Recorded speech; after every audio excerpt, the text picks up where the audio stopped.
big, bold claim. It's what people want. Miracle cure. This is what we hope to see is people buy outcomes. What makes the claim believable? Here's a couple here.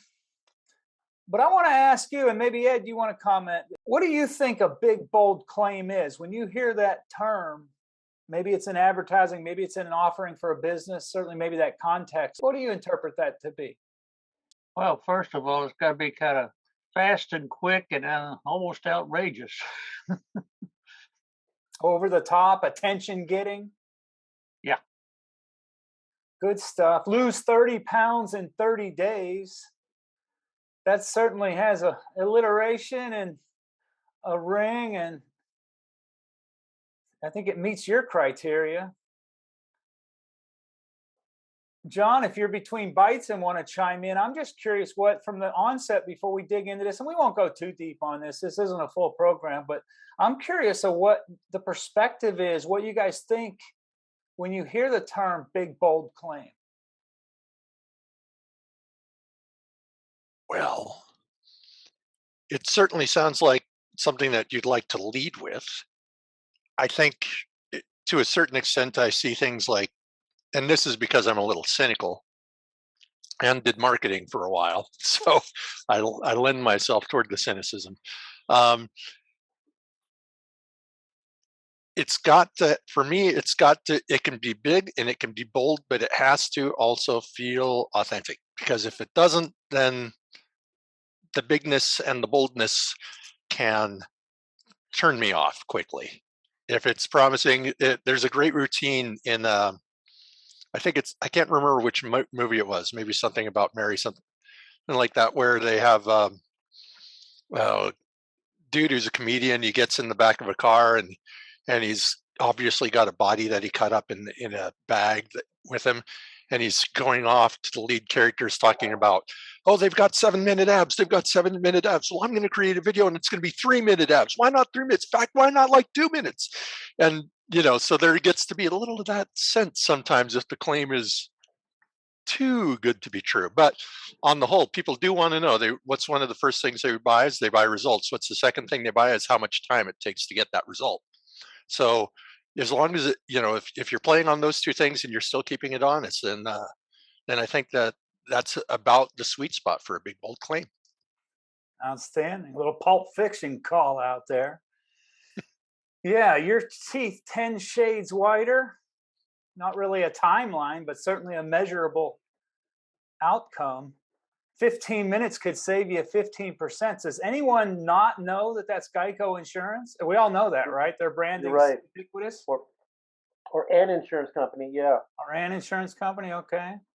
Learn a language in 20 minutes a day. That's a pretty bold claim, but I don't see it as over the top. Do you see any of these as over the top, John, along the lines you're talking about of skepticism? Do any of these cross your red line, wherever that is? I think that the top one, second one, and fourth one do. I agree with Victor on that, because the thing is that they're speaking to, and I get it. I get it. You want your ideal client. You want your ideal client. But for so many people that what you're offering is relevant to, they're not. I mean, you can put all the little asterisk footnotes you want saying, you know, that results not typical, results may vary, results may not apply to you because you're just a fat bastard who won't stop eating. But, you know, let's face it, lose 30 pounds in 30 days that might be great for a lot of clients, but there's probably many, many more who could still, for whom losing 10 pounds in 30 days would still be a massive win. Yeah, and learn a language in 20 minutes, that assumes that you're going to be practicing 20 minutes every single day for like 3 months. I don't know anybody with a life who's going to devote that 20 minutes time. So once again, it's like it's bumping right up to the line, but for me, it's just the other side of it. And you have a tilted view, but I have a tilted view. So, and I'm a skeptic myself, but I still believe that's what we want to hear. That's the promise we want to latch on to, even though we may think it's fantasy in our real side of our brain. We still want to buy into that. Do you still buy into it? I don't buy into it, but I want to buy into it. Victor surfaced one earlier today. It was longer, but this is the essence of it. The absolute highest level coaching available anywhere in the world. Thank you. Isn't that crazy? Yeah. It's a commitment. Prevagen, I don't know what that But one that's is. what I do. Extended car warranties. Yeah, Let okay. me get- Fair enough. Fair Can I enough. comment on something John said? Yeah, go ahead. He used the term ideal client. I don't think these people care about an ideal client. All they care about is you buying that product. Oh, sure they do. They're targeting their message to specific demographics based on modeling. Oh, good point. Okay. Well, I don't think they care about an ideal client. They send it out. Unless you mean when they send it out, they're choosing their client. Yeah, Okay, this I know message that. is mostly invested. I mean, they'll send this message anywhere if they can get in momentum, just free air. But this message is mostly their investment on this is got to be targeted. It's assuredly targeted. It's definitely targeted, but who it's targeted to are not the people who are going to actually have these results. The people who are Fair going to enough. get these results that are in their target audience are actually they're the black sheep. They're the outliers. They're not the ones who are actually buying all of this by and large. The 15 minutes could save you $15. That's by far, Victor kind of brought that one out too. Out of the four, that is the one that's by far the most believable. Because it's the one that's been sold to us the most. It's the one that's been sold to us the most, but it's like you can believe $15, Well, it's 15%, but Oh, 15%. But you can 15% off of what? It can be it's relative. They might say, oh, well, and they say it could save you. It says could, which makes a huge. And it's a gecko, and a harmless gecko that looks like it's going to win your girlfriends. Good point. Okay, fair enough. Wow, okay. Well, I want to give some other insights, and I want to give these people credit. Jamie, 9 ways to create a big, bold statement for your personal brand website. I thought some of this was interesting, and I'm going to let you read that. Sorry if it's difficult. Don't make your web visitors spend any brain calories trying to work out what you do. It's not a puzzle, and they don't win a prize. So don't be vague or fluffy with your big, bold statement.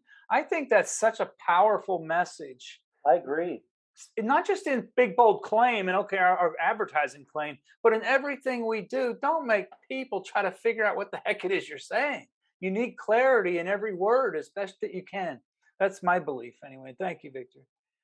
Chiming in there. Here's some of them. I won't give you all of them because I want to tease you so you can go check out their content, which I obviously thought was compelling enough to share. So use your unique identifier, create a power statement, use a customer testimonial, and then she also talks about the guarantee. Now, this is kind of off base. I have no idea why I'm doing this, but how to make a bold statement with graphics. This is actually going to be home decor. And I say it just to open your mind. I've really started to feel like the more I try to appreciate music, the more I appreciate art, the more I appreciate math. I mean, it's amazing the way some things are interrelated. But from bold prints on furniture to eye-catching accessories to bright windows, just trying to think of ways to impress upon our mind what is bold and what is big as we Kevin, maybe try to come up with some. Can we go back to Internet Lady? I don't think that was a big, bold statement. That was just make sure your website does this. Oh, no, I don't think this is a big, bold statement at all. Perfect. Okay. This is me trying to show that we need clarity. It shouldn't be confusing what we do. Gotcha. Okay, gotcha. Because how many websites do you go to and, whether it's 2 seconds or 20 seconds in, you're like, what is it they do? So, okay. I think too many websites, all you do is explain things. There's no hook to it. There's no call to action. Make you pick them. It's just here's what we do. A little too boring, I think. Yeah, and I think that's really the distinction between a home page and a landing page. A landing page, even if it is your home page, is something that's more of a funnel and more directed, action directed, and trying to close, convert. Agreed. Versus branding or other type of landing site that's just a collection. I thought a landing page saved you from going to the website and trying to figure out how to get exactly what you want. Well, I it thought that is was a landing page, and to me, and anyone's, I'm not a web expert, so anyone's welcome to chime in. But to me, a landing page is a specific link that you're trying to point people to. It's not like a website. Your homepage website could be a landing page, but yeah, a landing page is really, I think, indicative of either advertising or other type of optimization initiatives that drive traffic to land. Okay, I think it's to save you because the website's gonna have 50 pages. So instead of saying Right. go to my website, you send them right to the one you want, the one you're talking about. Right, So right. You would have a website, Victor, and then when you're doing placement on digital ads or email or anything you're sending out a link to, you wouldn't have your website link. You might, but you'd also have a landing page for that specific campaign to try to convert. That would be very, it would be very intentional. So there's a big bold claim. Right. Are you afraid to make a big bold claim about your business? This actually struck a chord with me, and I don't know why I'm having trouble removing the Zoom stuff, but a bold claim is not a guarantee. It's a statement of your passion, confidence, and commitment to create specific results for your clients. Whoa. Disagree, or what's your whoa? Well, I guess I'm taking big bold claim as over the top. So you just mean if it's a safe, realistic claim, okay. I agree. No, there. no, no. I This agree. isn't a big bold claim. This is me just trying to give clarity around what I believe a big bold claim is. I agree with what you think a big bold claim is, and it continues to support why I didn't like 3 of those other 4 big bold claims, because your your audience likes to think of it. They want it to be a guarantee.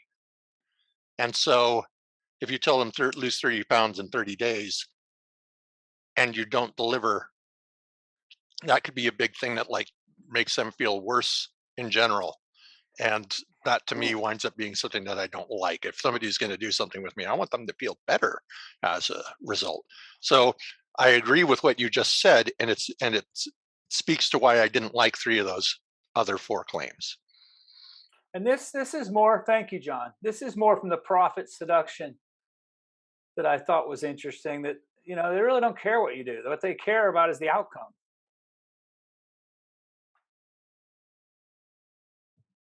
And I've always been very skeptical of all, you know, pitches that have gone toward me to say, you know, like, well, the 30 pounds in 30 days. Well, it took me 100 days to lose 20 pounds. But then, you know, if I follow it up, I probably lost another 20 pounds within 30 days after that, because I learned something in that journey that I was making that I didn't realize, and wham, you know, then the pounds started coming off. But it, you know, so the claim, I'm always skeptical. I'm like John. I say, you know, really, yeah. that's good. That's good, because I think part of what you're speaking to is some of the human condition around the partnership in the claim, right? Lose 30 pounds in 30 days. And even as you said, John, about the getting the language in 20 minutes a day, you're recognizing a commitment, an effort you're going to have to provide that's pretty significant. So I think a lot of these bring some type of partnership to where it gives them a bit of an out if it doesn't make it. But I put no, I'm not lying, I'm advertising fact versus fake up there, because as you guys have talked about, we in this conversation 10 or so minutes so far, and a lot of it has been around the skepticism and misbelief or disbelief of these claims. Hi, Chandra. Anything you want to say? Anything you heard? Anything you want to share? Yeah, absolutely. So, having spent 20 years building professional services, you can lead a horse to water, but you can't make him drink. So, the question you really have to answer is who's going to drink? And how do you tap into that? You're right. It's very much a bidirectional thing, and you're kind of sifting and sorting a little bit. I've got some slides I can share too that I've used frequently with when I've talked about professional services, because getting the difference between regular service and professional services is fairly subtle, but I've never seen a better description than the one I've got, and I can pop it up on the screen if you'd like, but it basically breaks down that, when you're what your type of service is economically, and then what the type of buyer is that matches up with that. And it's a really great clarifier that helps you drill down to how to tap into that person that's going to buy. So that seems more like targeting. We talked a little bit about that earlier. I forget which example we were sharing on when we talked about the specifics on targeting, but that's good stuff. We'll see if we have time. Okay. Here's one I saw that was an interesting claim that it's toasted your throat protection against irritation, against cough. Wow. And if you ever smoked a Lucky Strike, you'll know that that's one of the harshest cigarettes there's ever been. Can anyone name a harsher cigarette than a Lucky Strike? Camel Straight, yeah. There you go. Winchester, maybe non-filter. Yeah, that's crazy, man. This one I thought was an interesting claim. Block up to 350 calories. It's almost got like this sensational, like this water, it doesn't have to make you lose the weight. It just kind of blocks it. It's semantics. But anybody buying into this? No. But somebody's going to pay for it. Sprinkle on your favorite foods. I mean, that's easy to consume, right? If it doesn't kill the flavor. 30 packets. What do you think that goes for? I love the reshaping your entire body. You sprinkle this on your food, your body is going to just change shape. Oh, there you go. I didn't even get to that. Nice. How do you pass that up?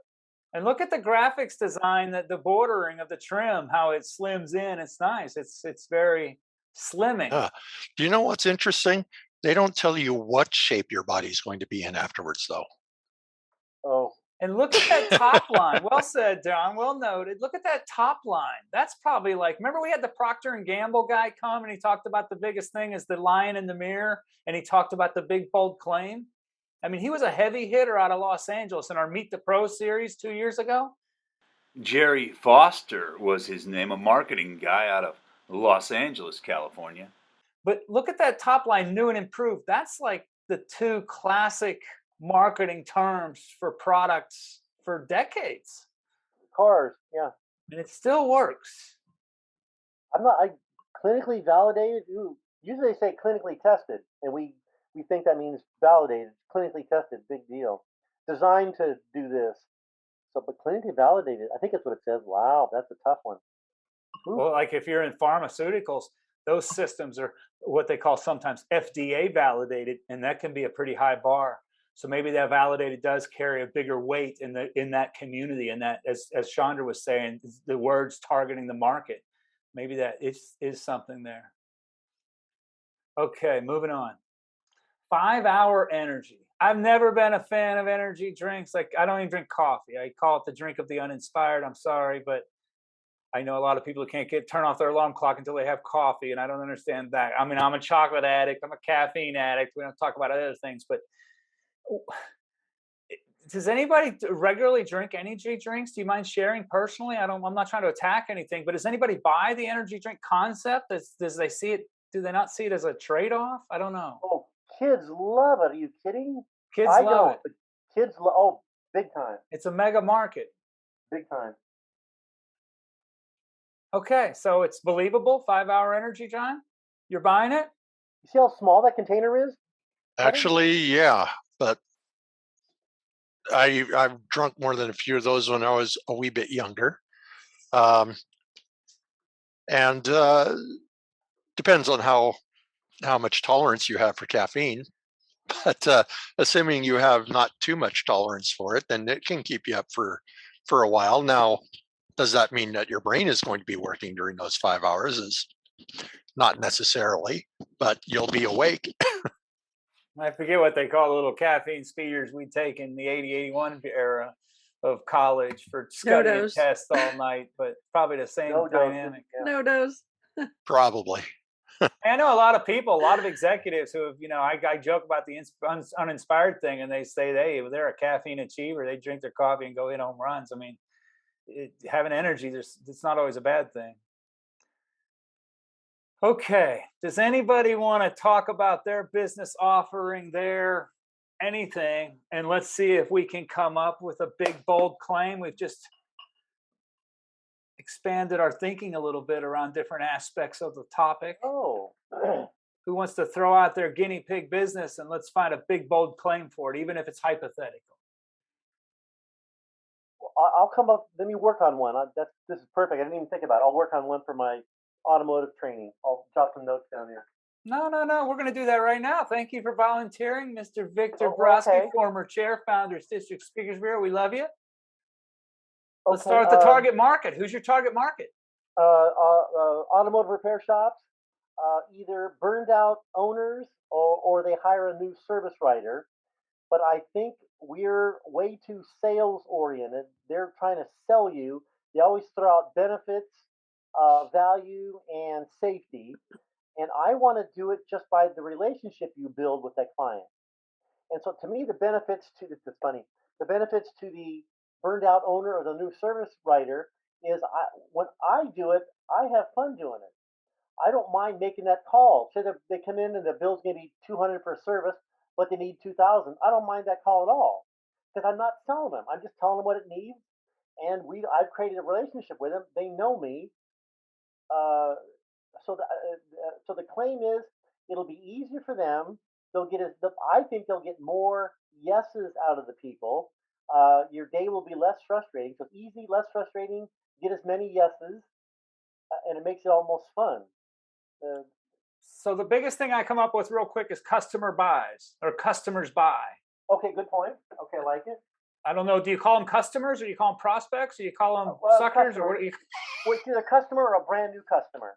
Okay, customers buy. That's what I come up with so far. Who else has got any kind of punch? Build And this is customer brainstorming, loyalty. so nothing's right. Just throw out whatever you got.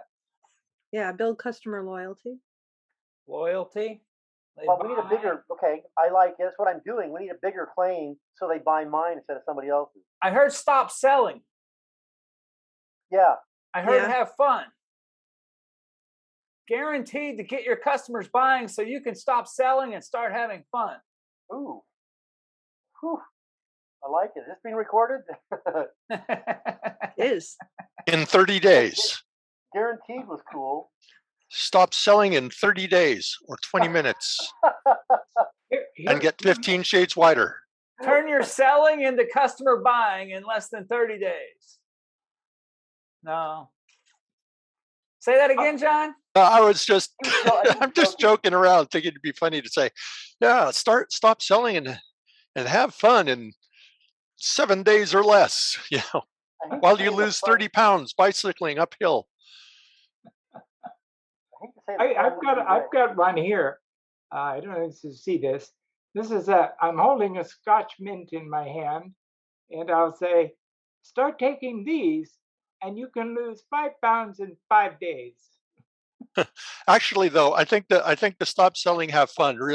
Even though I was kind of joking with just all of the other things that were piling on with it, I do like that. It's I think you're both pushing on the pain point and pushing on the financial point, and people aren't having fun mostly doing that kind of work, and at the same time they're stressing out because of the trying to make the sale, and you're kind of going in there and saying with the customer, I like how Kevin put it, get the customer buys, and you can stop selling and the customers will be buying and you're having fun messages.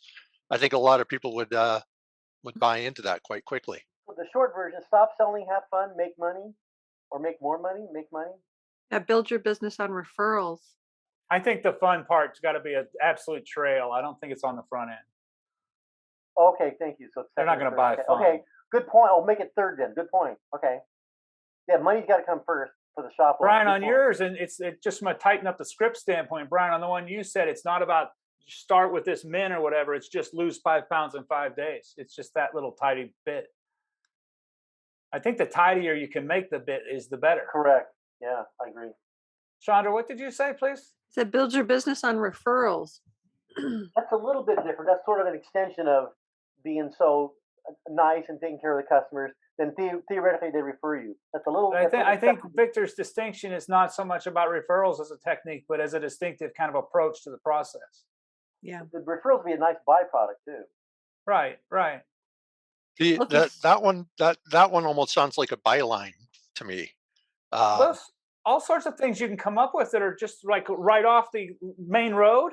Those are all program elements for second phase engagement. You know, that you want your big bold statement gets you that initial invent, that initial opportunity. And then really the end game there is not getting that, but getting some kind of process going forward so that the customer can get more value over time from you. But anyway, getting back to big bold claims. So 5 pounds in 5 days. How What about any happened? magic, Ed? You got any sleight of Was hand? Brian, you was can add to Brian this legit? bold claim?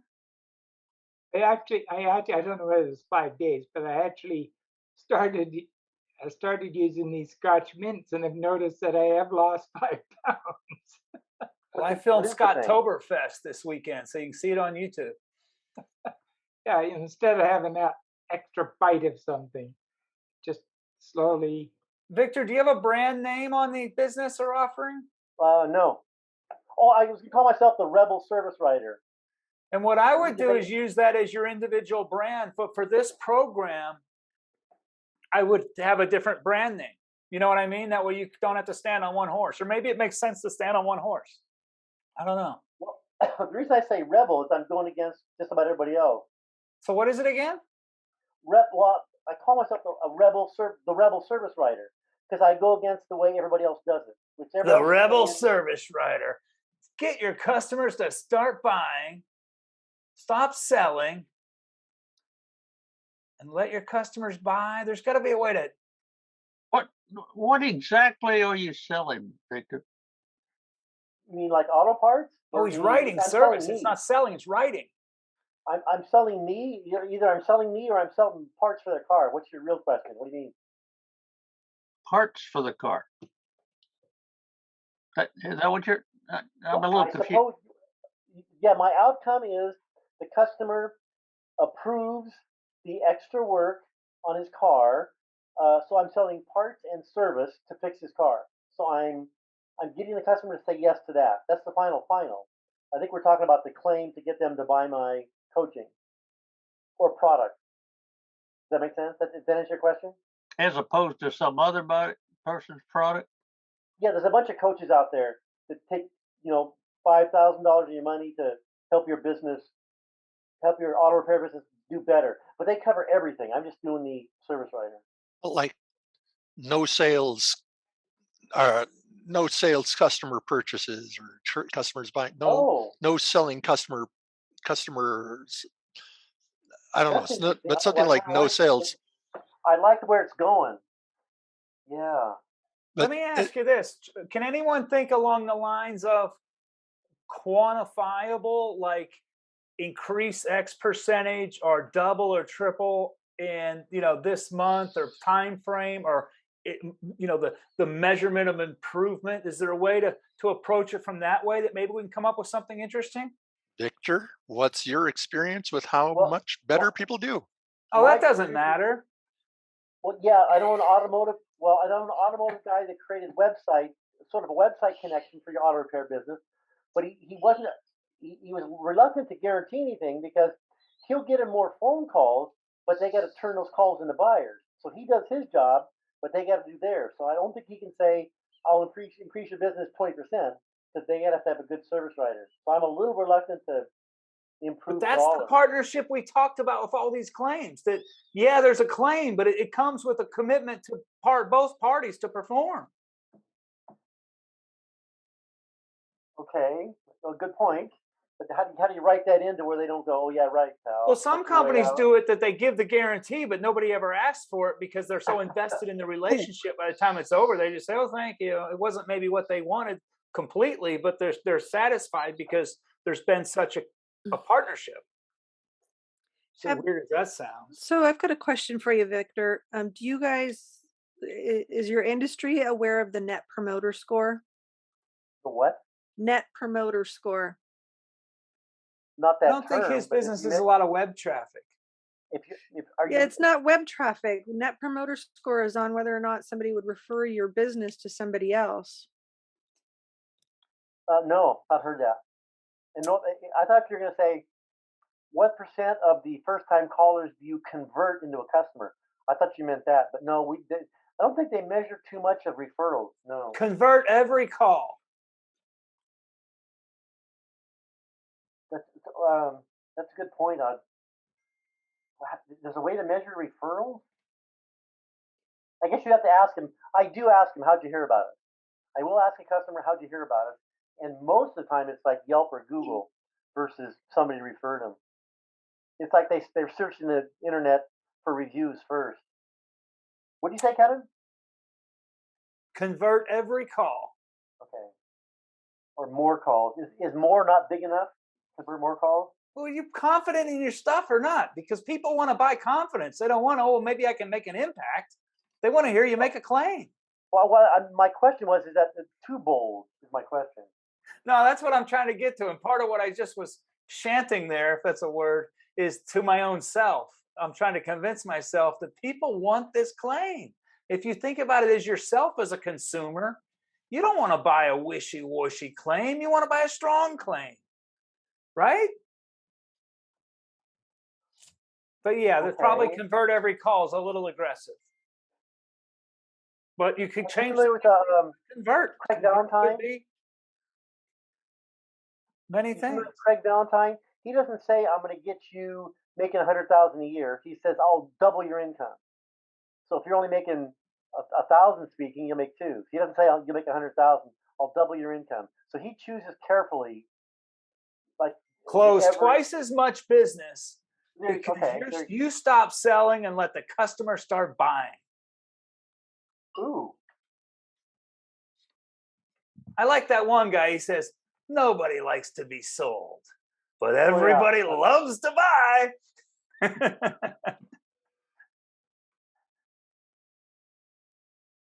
You guys don't like it? The delivery That's was exactly bad. what it is. Let the Cameras customer poor, buy. the That's what I lighting. do. Come on.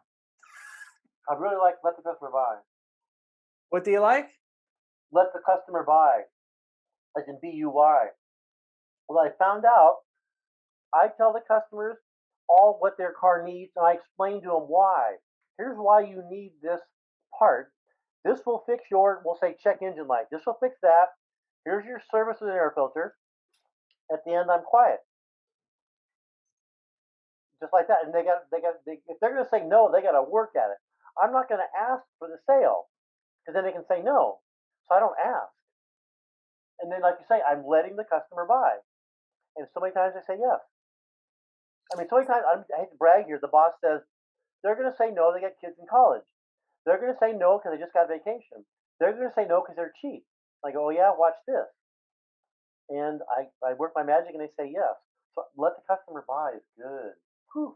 Going back to an earlier thing from Kevin, and that I kind of modified, stuck in the chat, but I just said it was just less selling, more sales, have fun. Which sounds, you're not selling, right? You just explain, and then you Right. wait for them to say. Right. So you're selling less. They're saying yes more often, so more sales, and you're actually feeling good about what you do. So, you're providing service and getting to be a good guy and making relationships with these people. And but now that he's brought up the quantifiable bit, I almost feel like that would be a stopgap until you could quantify it. But you probably would want to,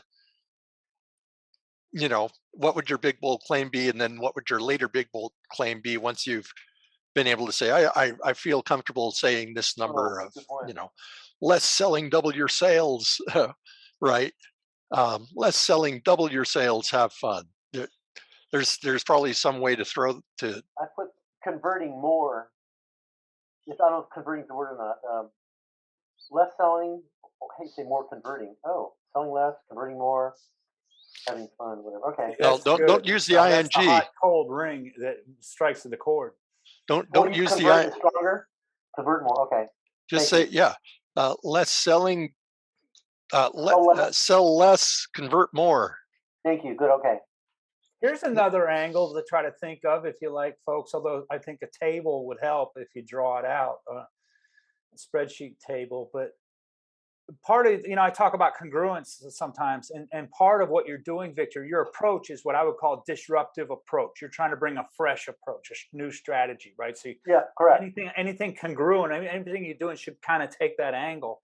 And maybe you could come up with a new term to, take and list, the 50, 100 top terms in the business jargon, and then list maybe 50 verbs or 50 passionate words or 50 something else, colors, anything, and just put a list of words and just sit there and stare at it for a few hours and try to think about meshing up new words. Maybe you come up with, I don't want to say, just off the top of my head, mansplaining, or something like that, or some type of new word that's a connection of words that delivers a unique message that's eye-catching. And then put your big bold claim right underneath that, and then from the Rebel service writer. Yeah, like mansplaining to that's a good point. Another way to use the word explaining with my own term. Well, I don't mean the word explaining. I don't know why I use that example. It was just hopefully a random one. But I mean to take the universe of words that are to that tight community, as Chandra was saying, that targeted market. Take their list of top 30 or 40 words and then blend them with colors or passionate words or action words or success outcomes. Wonderful, any kind of glamour, and then break them up in syllables, and then mix and match. You can come up with, I think, a lot of alternative. You might come up with something brilliant. I like it. It's probably a lot of work, but blend. I don't not too bad.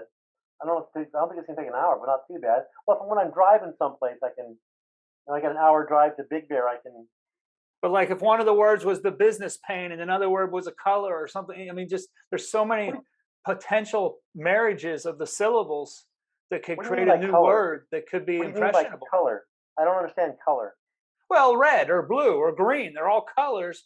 They each have syllables. Maybe you blend that into something else, right? Like, I don't know what. Blue service writer. I mean along the context of creating a new term. Right. But say you thought of, I know what he's saying, even if I just said it give a very poor example, but say there's another shorter way of saying what you do, catchier, shorter version of saying service writer. And then you could throw I'm just going to say Smurf. So a catchy thing is your Smurf. And now it's like Blue Smurf Enterprises, Blue Smurf, you could call it Red Smurf, Big Smurf, Smurf Brothers, whatever. But you could add all of these other adjectives or what have you in any arrangement. Make it one word, make it two words, but you add that in it. Red Bull. Why is this drink calling itself a bull, and why is it red? Because they said these two words sound nice together. When you've got all this energy, you're feeling bullish and red. Right. Good ironic analogy. that the can Excellent is example, blue. not an analogy. Example. So, Victor, was that interesting? Was it helpful? Was it raw? Was it real? Big time.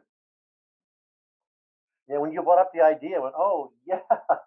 Well, I think all of us that have heard your value proposition, even though we don't understand your field, again, as consumers, we've all gone in and bought car repairs or bought some type of service that we really weren't sure we were getting the right value or the quality we needed. And so from the other side of that equation, there's a massive market that can see value in new approaches. And if you've got a fresh brand with a fresh approach with the fundamentals of a professional speaker and the fundamentals of an organized, effective program, I think it's got legs. I agree. Well, good ideas are high value, and execution is priceless. I just sent a letter to the editor of one of the trade magazines. Actually, he's the publisher. I sent it to the editor 2 weeks ago, and sent one to the editor who I've emailed before. I'm sure doesn't remember me, but good for you. Emailed this morning. Outstanding.